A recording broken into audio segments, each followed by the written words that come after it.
The NFL draft is just a little over a week away. What will the Jets do? What should the Jets do? We'll talk about that on today's mailbag edition of the Locked On Jets podcast. You are Locked On Jets, your daily New York Jets podcast. Part of the Locked On Podcast Network, your team every day.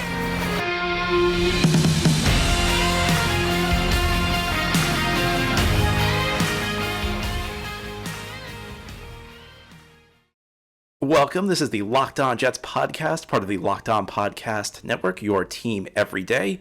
It's Wednesday, April 20th, 2022, and I'm your host, John B. from GanggreenNation.com, thanking you for making this show your first listen or your first watch every day.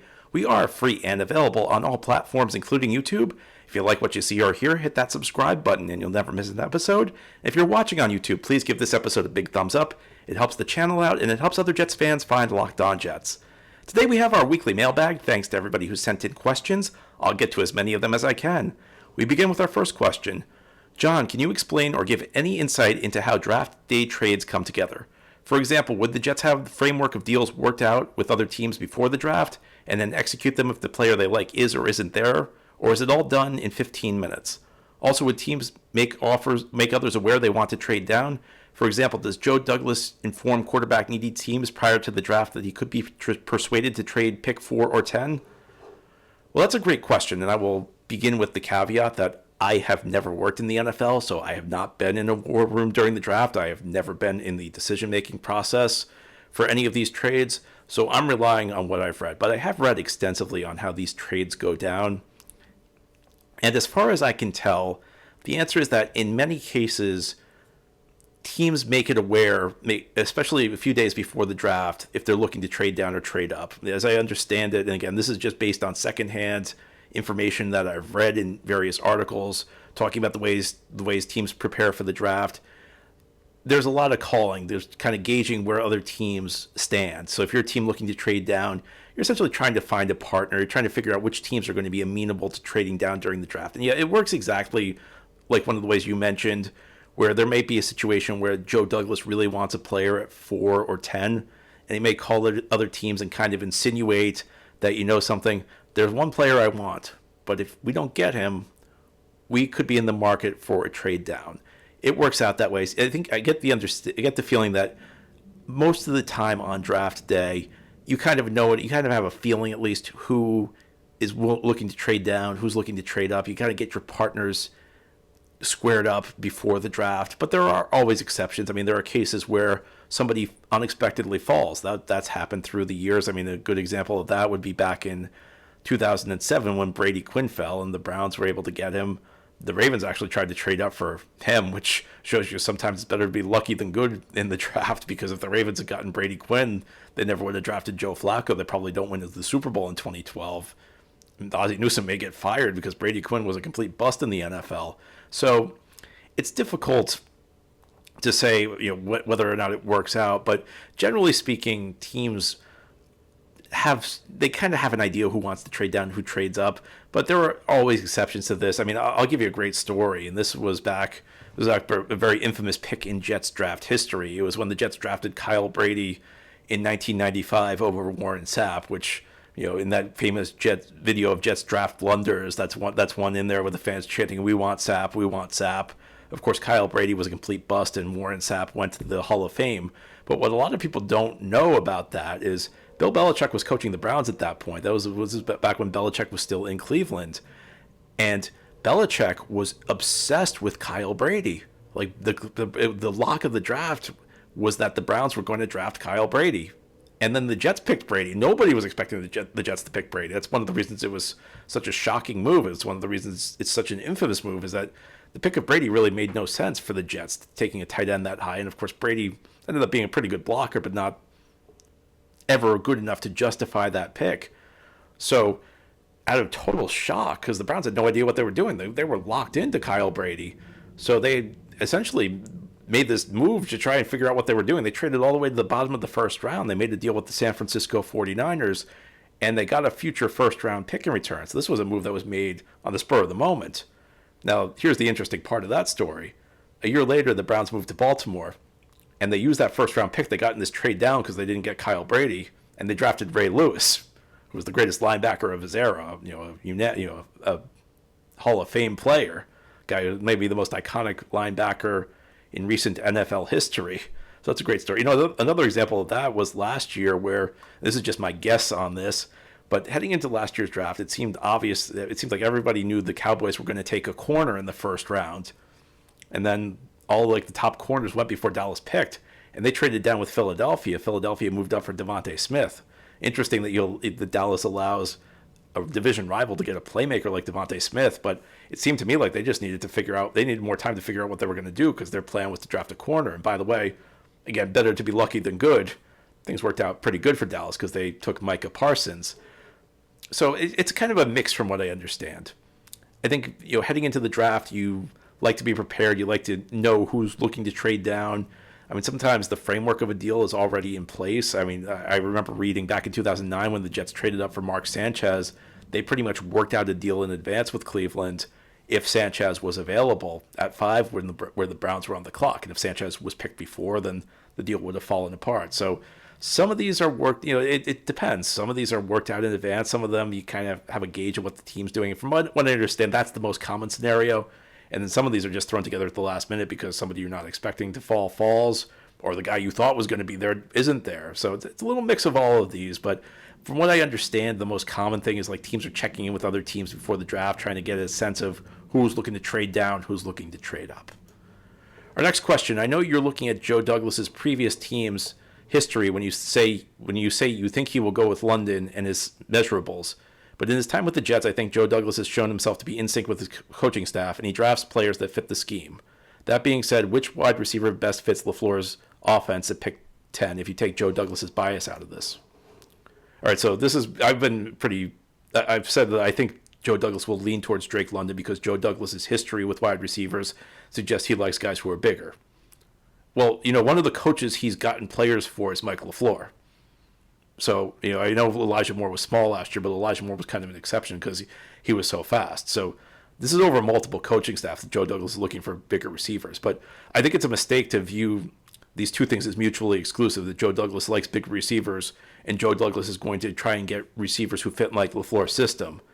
It's not that he's picking one against the other. It's that I think he's going to go with both because this goes over multiple regimes. This goes over multiple coaching staffs, multiple systems that Joe Douglas has shown a propensity for drafting bigger receivers.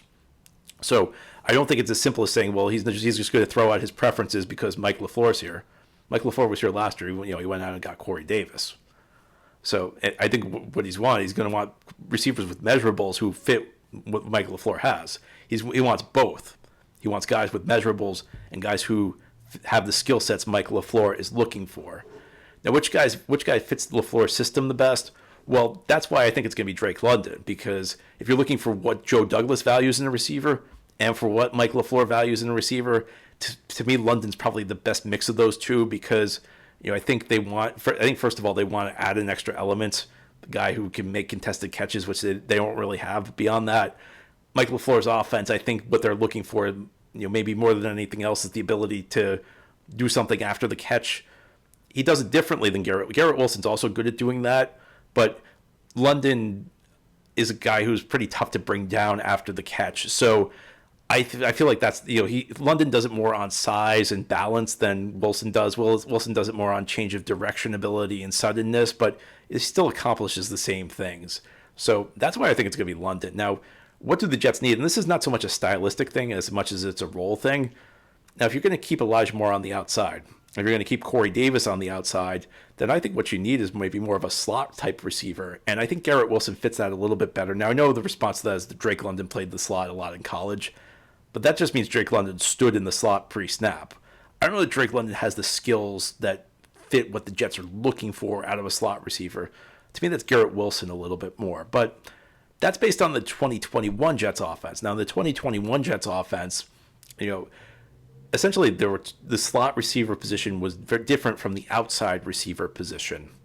Essentially, they had guys like Corey Davis and Keelan Cole and Elijah Moore who really played the outside, probably 3/4 of the time. And then you had Jamison Crowder and Braxton Berrios inside in the slot. And they really did not interchange the slot receivers that much. they may want to do something different this year. That may have just been due to the circumstances. This was a coaching staff that inherited players from another coaching staff. So maybe they just said, this is what we have. Crowder and Berrios are really limited to the slot, so we're just going to stick them in the slot. We're going to keep the other guys outside. Now that they're bringing in new players, maybe they'll use the slot more as a matchup place. That's what San Francisco does, and San Francisco is kind of the model we always use with Michael LaFleur. San Francisco, they'll put George Kittle in the slot. They'll put Kyle Juszczyk in the slot. They'll put Deebo Samuel in the slot. Brandon Ayuk goes in the slot. They kind of mix and match. Maybe if the Jets want to do that a little bit more, you'll see Davis inside in the slot more this year. You'll see more inside. Maybe London will. Every team has a big slot package, so maybe there'll be slot package for London. But he's not a full-time slot receiver. Garrett Wilson, I think, could play inside or outside. So if they're going to continue to designate roles, Wilson to me seems like a more logical fit because I think his skill set fits what the Jets. Again, I understand London played slot in college, but I think as far as skill set goes, when his talking about change of a direction ability, option route type stuff, I think Garrett Wilson fits that a little bit better if you're looking for a pure slot receiver. Even though I do think Wilson could play outside, but if you're looking for a pure slot receiver, to me that's Wilson. If you're changing things up, then it makes things a little bit more ambiguous. And I go back to what I said with Joe Douglas is that it's not going to be what Joe Douglas wants versus what Michael LaFleur wants. It's going to be a player who satisfies both of them. That's where I think the Jets head. Anyway, lots of great questions ahead here on this Locked On Jets mailbag. Ahead, we're going to talk about a very controversial prospect who could be in play for the Jets at 4. And I'll answer a question about whether he really should be an option for the Jets. That's ahead here on this Wednesday mailbag Locked On Jets. The NFL draft is coming up. That means we're in spring, and Mother's Day is right around the corner. And whether she prefers a statement piece or everyday subtle elegance, BlueNile.com has fine jewelry options for every mom. Shop high-quality classic diamond earrings, elegant tennis bracelets, or gemstone pendant necklaces. Looking for fine jewelry but having trouble choosing? Blue Nile has jewelry experts on hand 24/7. Available via phone or chat to help you find a memorable gift at every budget. Mark Mother's Day with something enduring. Classic diamond stud earrings, elegant tennis bracelets, birthstone pendants, and so much more at BlueNile.com. Celebrating the special woman in your life? On BlueNile.com, you can easily navigate thousands of fine jewelry options at every price point. This Mother's Day, give mom something she'll treasure forever with fine jewelry from BlueNile.com and Locked On Sports. Listeners get $50 off $500. This podcast exclusive is good through Mother's Day. Use code LOCKEDON. Again, that's Locked On. It's one word with no space, LOCKEDON. Plus, every order is insured, ships free, and arrives in discreet packaging that won't give away what's inside. Shop stress-free and find your forever peace. Go to BlueNile.com today. Again, that's Blue Nile, BlueNile.com. Thank you again for making Locked On Jets your first listen every day. Now for a big announcement, starting Thursday, April 28th, tune into Locked On NFL Draft's live coverage of the 2022 NFL Draft with all 3 days of real-time analysis from our extensive lineup of experts and insiders. And for those of you dying to know who your team will take, catch Odyssey and Locked On's NFL Mock Draft Special hosted by Brian Peacock and former NFL scout Matt Williamson of the Peacock and Williamson NFL Show all week leading up to the first pick. And we continue our weekly mailbag. Our next question. Hi, John. I get that Trayvon Walker has an exciting athletic profile, but are the Jets really in a position to take the risk in drafting an edge with zero pass rushing moves and poor film? Well, I did a show on Walker not that long ago where I profiled my thoughts on him. So if you want more detailed analysis, you can go back to that show. It was a week ago on Friday. I'm not a fan of this pick for the Jets if they make it. At the same time, I have to acknowledge that it reminds me a bit of a couple of years ago when I was adamantly opposed to the Jets drafting Rashawn Gary. I feel like I learned a lesson. I feel like in this draft, you learn more from the guys you miss on than the guys you get right. And Rashawn Gary was a good reminder that the guy, just because you're a certain player in college, that doesn't mean you're incapable of improving when you enter the NFL. And sometimes you're asked to play a specific role. Georgia did not design their defense to highlight Trayvon Walker. They had NFL talent across the defense. So, another team may design their defense to put the best player in a position to make plays. Georgia didn't really do that with Trayvon Walker. Is it a risk to take him? Sure, but You know something? Every player is a risk. Every player is a risk in the NFL draft. There's no such thing as a sure thing. In fact, there's one thing I'm confident in. Whenever you hear somebody say somebody can't miss, they're completely wrong. Any player could possibly miss. When we're talking about guys going in the top 10, any player could be great. There's a reason these guys go in the top 10. They have ability. Trayvon Walker, yeah, I'm concerned. Listen, this would not be my pick. I'm telling you that straight up. But I don't agree with the idea that, it's an impossible pick for the Jets to make, because at the end of the day, good players come in all sorts of packages. I hear people make these rules that, you need to have production to be great in the NFL. Well, I can name you plenty of productive college players who have been bad in the NFL. And I can name you plenty of players who are better pros than they are college players. So, yes, it's a risk. At the end of the day, though, it's going to matter whether or not he's a good player. And I think if you're drafting Trayvon Walker, it's a vote of confidence in your coaching staff's ability to develop him, because, yes, he does need development. No, he's not refined, but he does have that athletic profile. And I'm trying to be fair here, because I have to be honest with you. This is not the pick I would make. I don't think I'd love this pick if the Jets made it. You're mentioning it. It is a lot of risk. I have a bias towards players who are, one, productive, and two, polished. I don't think Trayvon Walker's either, but the potential is there. The potential is there for him to be a very good player. So if the Jets do draft him, I'll try and keep an open mind. Again, not my pick, but I kind of get it why if they do it. Our next question: Hutchinson, Thibodeau, and Ekwonu are all taken. Where do you go at 4?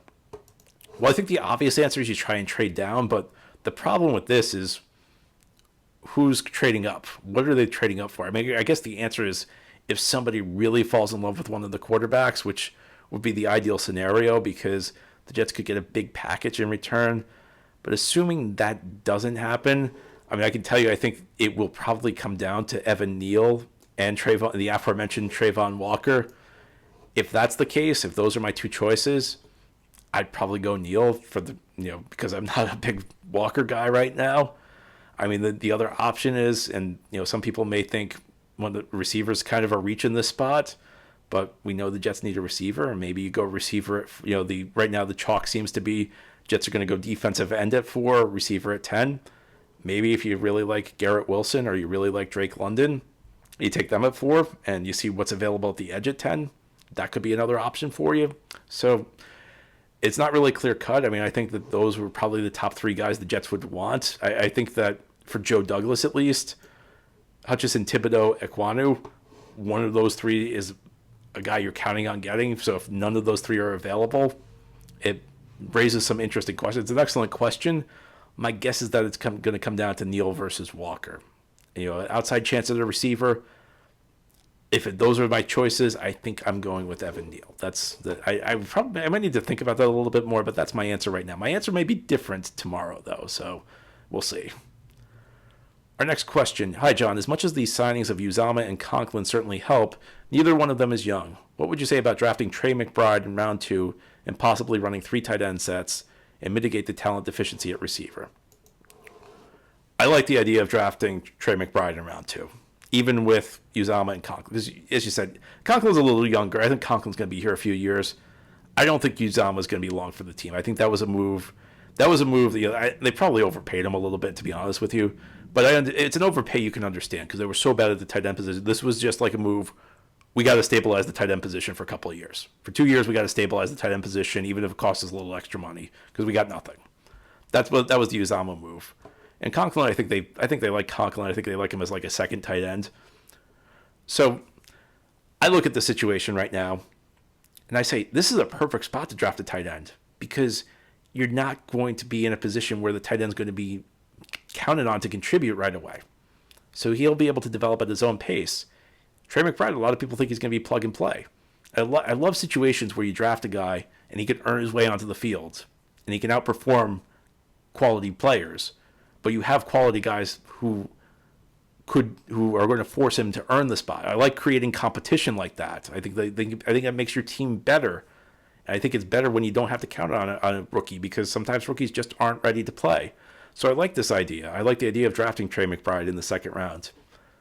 Now I don't love the idea that a 3 tight end set's going to replace receiver. The Jets need receiver help. I mean, I think there's no question about that. Listen, I don't think this team's going to run a lot of 3 tight end sets, even if they draft Trey McBride. I think Trey McBride could earn a spot over Uzama or Conklin.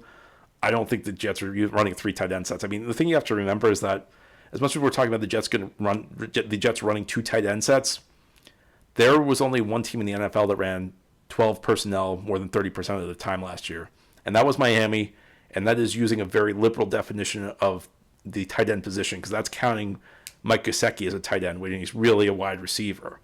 So I think it's easy to overstate just how much the Jets are going to use these tight ends. I think, listen, the Jets have a lot of 2 tight end packages. That's why they got them. I don't think the Jets are going to run an inordinate amount of tight ends, 2 tight end packages. I just think they got them for the 2 tight. I think they got these guys for the 2 tight end packages they will happen to run this coming season. Our great mailbag questions continue as we finish up this Wednesday mailbag episode of Locked On Jets ahead here on the show. Of course, the NFL draft is just a little over a week away. In fact, it's 1 week from tomorrow the first round takes place. We don't know who the first overall pick's going to be, but I do know if there was ever a protein bar draft, Built Bar would go number 1 overall. Built Bar is the best tasting protein bar on the market, but it does not taste like a protein bar. These bars are covered in 100% chocolate. I'll tell you, at Built Bar, they figure out how to make it delicious, and they do it every time. Then they figure out how to make it healthy. You got delicious flavors, mint brownie, coconut, and coconut almond. And the bars are only 130 calories, 4 grams of sugar, 4 net carbs, and 17 grams of protein. Just compare that to a candy bar, which usually has around 240 calories, 30 grams of sugar, and dozens of net carbs. Go to Built.com right now. If you use promo code LOCKED15 with your order, you'll get 15% off. Again, it's promo code LOCKED15. It's one word with no space, LOCKED, number 1, number 5, for 15% off at Built, BUILT.com. This is the Locked On Jets podcast here on this Mailbag Wednesday. Our next question. John, while the Jets need a lot of high-end talent, we are also in need of some guys that can make an impact right away. However, with the huge need for pass rush, one player I'd like the Jets to look at is David Ojabo. Do you think the Jets could afford to take a player with injuries in the second round, knowing he won't be a contributor right away? Well, I'm not going to comment on Ojabo because I think that's another topic in and of itself. But should the Jets rule out David Ojabo because he's coming off an injury? I would say no. You say he's not going to be a contributor right away. This is a player I don't think was really going to be an immediate contributor anyway. I think there's a lot of his game that still needs to be refined.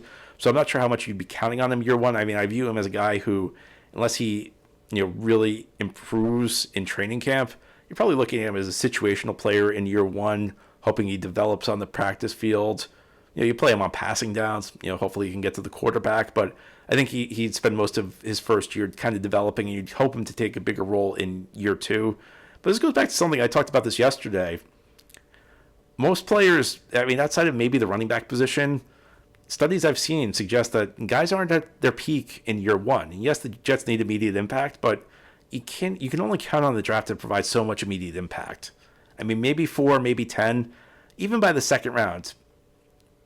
Jets have 2 early second round picks, so having earlier second round picks gives you a better chance, but I'm not sure how much production you're going to get out of second round picks.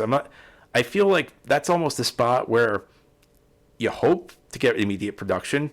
If you get it, you're very happy. It's possible, but it's not guaranteed. And you may take a guy who's kind of a high upside prospect, but who maybe his game isn't refined, and that's why he fell out of the first round. If his game was more refined and he had the athletic tools, he probably would have gone in the first round. So I don't have a big issue with it. This is a guy who Jets probably, if he hadn't gotten hurt and fallen to the second round, maybe this is a guy who interests the Jets anyway, but I'm not sure he's a contributor right away, even if he's healthy. So the draft's always a long-term proposition. I think you draft guys because you think they're going to be good for you for the next 8 to 10 years. If you don't get that immediate impact, for a team like the Jets, it kind of hurts, but at the end of the day, you're really trying to build something long-term here. So I wouldn't object to Ojabo from that sense. I think, the discussion on the player is a different thing. Is he worth the pick? Does he fit the Jets' scheme?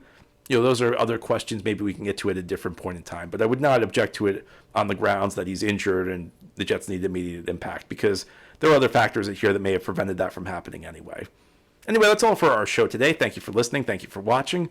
This has been the Locked On Jets podcast, part of the Locked On Podcast Network, your team every day. If you enjoy the show, subscribe to it where podcasts are found. Leave the show a 5-star review if you're listening on a podcast source, and give it a big thumbs up if you're watching on YouTube. Hope you have a great Wednesday, everybody. We'll be back tomorrow to talk more Jets.